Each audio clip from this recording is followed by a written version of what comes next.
Let's get ready. I'm using Odacite Mineral Drop Tinted Sunscreen in shade 3 and Dr. Jart BB Balm in light medium for my complexion. Now I'm going to go in with Live Tinted Serum Concealer in shade 17 and pressing in the areas where I want brightness and also a little bit more coverage. And then I'm going to just blend it in with my Orce Cosmetic makeup sponge to create a seamless, perfect finish on my skin. Now I'm going to go ahead and use the Merit Beauty, the highlighter in Bounce in areas where we're in a little bit of glow and brightness. Now I'm going to use the Hourglass palettes in Leopard, the Celestial Strobe Light for a highlighter. Next, I'm going to use the finishing powder in Dim Light in areas where I want a little bit more setting. And I'm going to use the Ethereal Flush on the apples and on my cheeks. Now we're going to go in with the Snake palette. I'm going to use the blush Sunbeam to give a little bit more color.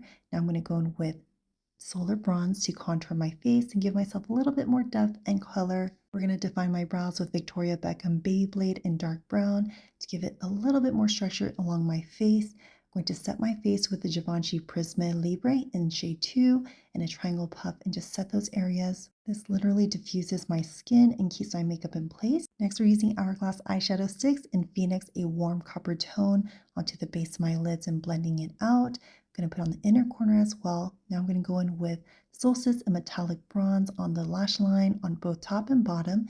Now I'm going in with Crave, a warm peach tone. Let's go on a date.